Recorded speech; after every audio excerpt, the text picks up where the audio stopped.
আগামী বছরের এপ্রিলে জাতীয় নির্বাচনের সময়সীমা ঘোষণায় গোটা জাতি হতাশ হয়েছে বলে মন্তব্য করেছেন বিএনপি মহাসচিব মির্জা ফখরুল ইসলাম আলমগীর। শুক্রবার রাত ১:৩০টার দিকে থাইল্যান্ডে চিকিৎসা শেষে হজরত শাহজালাল আন্তর্জাতিক বিমানবন্দরে অবতরণ করে তাকে বহনকারী বিমান।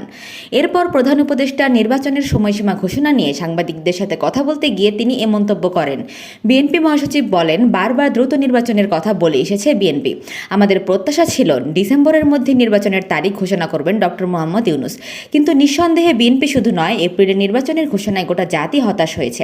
শুক্রবার জাতির উদ্দেশ্যে দেওয়া ভাষণে প্রধান উপদেষ্টা ডক্টর ইউনূস নির্বাচনের একটি সময় ঘোষণা করেন। সেখানে তিনি বলেন, ২০২৬ সালের এপ্রিলের প্রথমার্ধের যে কোনো একটি দিনে আগামী জাতীয় নির্বাচন অনুষ্ঠিত হবে।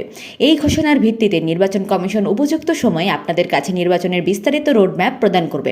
এদিকে রাতে বিএনপির স্থায়ী কমিটির বৈঠক অনুষ্ঠিত হয়। দলের ভারপ্রাপ্ত চেয়ারম্যান তারেক রহমানের সভাপতিত্বে অনুষ্ঠিত ভার্চুয়াল বৈঠকে নির্বাচন নিয়ে প্রধান উপদেষ্টার বক্তব্যের সমালোচনা করা হয়।